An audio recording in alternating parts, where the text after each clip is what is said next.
Hi there, I'm Loida Velasquez, Realtor.com first-time home buying expert and agent with Team BC at eXp Realty. Are you ready to start packing? I mean, you probably already started your home search anyway, right? Well, in today's video, I will be sharing with you how to submit an offer, how to schedule showings, ways that us as agents can negotiate for you, and so much more. So you'll definitely want to make sure to check it out. So let's talk about the home search. Now, this is probably one of my favorite parts when working with first-time buyers. I remember when I was searching for my first home, it literally felt like I was on Realtor.com 24/7, scrolling for homes, making sure that I did not miss any single new one that came on the market. So what are some things that you need to be on the lookout for as you're doing your home search? First, you'll want to take into account how far you're willing to drive to and from work. Now, in the past year, we have seen a lot of jobs transfer to working from home. So if your job still requires you to go into an office, think of how far you're willing to drive in terms of distance. And also, if you live in a saturated area, how much are you willing to spend in traffic? Along with that, you'll want to make a list of all of the things and places that you want to be close by. Do you want to be close to schools? Do you want to be close to church? Do you want to be close to shopping? Or are you okay with living a little bit away from the city? I know that a lot of people would prefer to live central to everything, but there are others that love to be away from everybody because they have a bigger home with a bigger yard. Maybe they have cows or other animals. So these are just some things that you'll want to take into account as you're doing your home search. Now that you have narrowed down a list of all of the homes that you're interested in, the fun begins. Now, scheduling showings is something that your real estate agent is going to do, and it's fairly easy.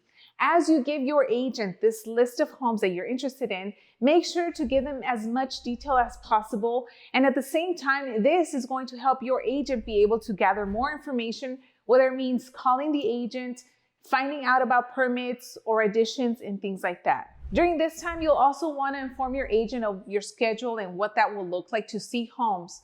Please take note that the more you're available, the easier it will be to arrange showings. What you'll notice is that sometimes showings are easy to book and other times showings are a little bit difficult just because the properties are still owner occupied.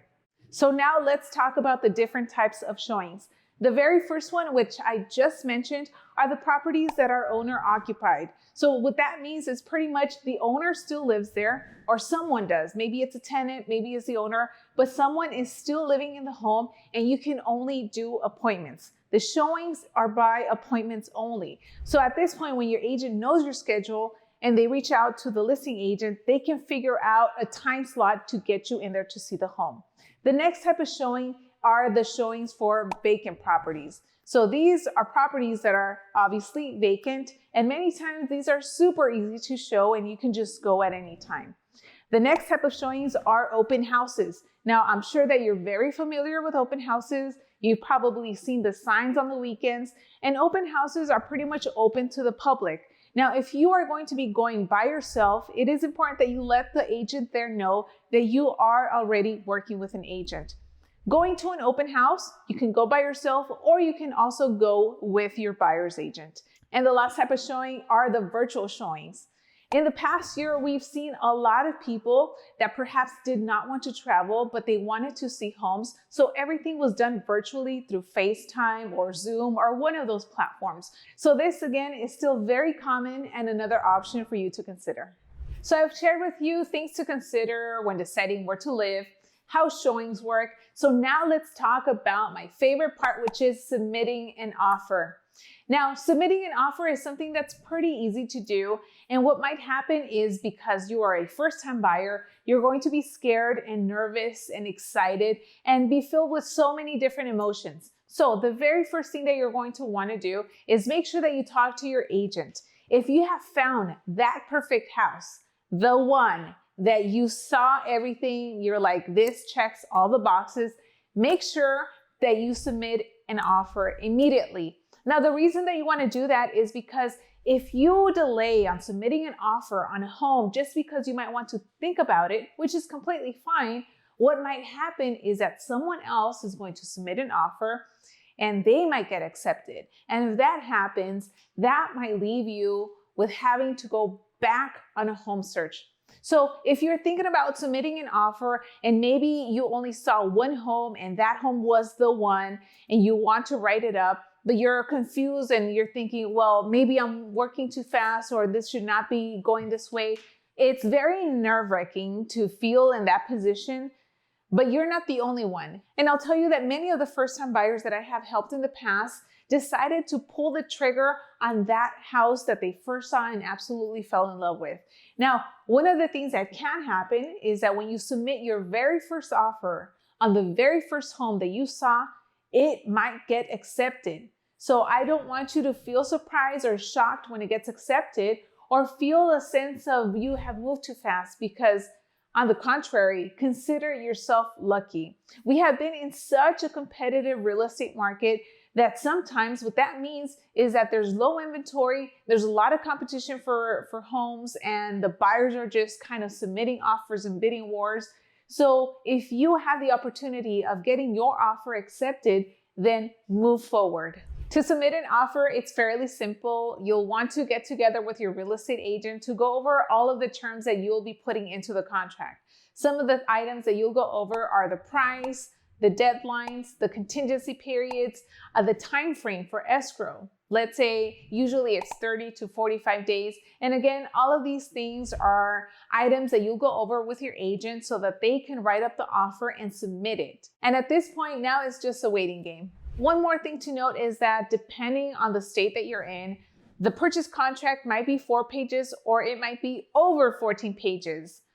We're here to help you and guide you every single step of the way and go over every single page with you. These are contracts that were written by lawyers, so don't worry. We'll make sure that you always feel comfortable with what you're signing. As we continue through the process, I want to share with you another one of my favorite parts, and that is the negotiations. How your real estate agent negotiates for you can either determine whether or not you're going to save money or spend money out of pocket. Now, one of the great things that we can do as a negotiator for you in a real estate transaction is that when it comes to making sure that we submit a competitive offer, we can take a look at comparable homes and see what they have sold for. Some of the things that we look out for is homes that are very similar in the condition and square footage. And also, that is something that an appraiser is going to take a look at when they're evaluating the home. Along with that, we want to make sure to shorten the contingency periods. Contingencies are also something that I'm going to be talking about, so stay tuned for that. But the contingency periods include the loan, the appraisal, and the inspection. Specifically for inspections, we want to lower that period to be maybe a week, 10 days. And pretty much the reason that we do that is because we want to make sure that we do all of the due diligence very quickly in case something does come up as a red flag. Then you as a buyer can cancel and back out with no repercussions or anything happening to you. And at that point, you haven't wasted your or the seller's time. So what are some possible outcomes once you submit an offer? So the very first outcome is that your offer actually gets accepted. Now, this would be the best case scenario. Another option of what might happen is that you get what is called a counter offer.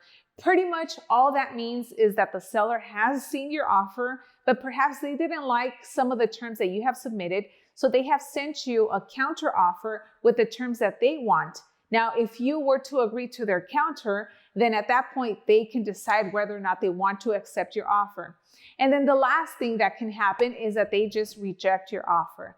Now, if your offer gets rejected, don't worry. All that means is that you can get back to home searching and finally find that dream home that you've been looking for. And there you have it. You are now an expert on the process of searching for a home and getting your offer accepted. For more tips like this, make sure to check out Realtor.com under the Tips for Buyers section. If you enjoyed this video, give it a thumbs up, share it with someone else, and also make sure to subscribe to this channel. Once again, I'm Loida, your Realtor.com expert, and I will see you on the next one.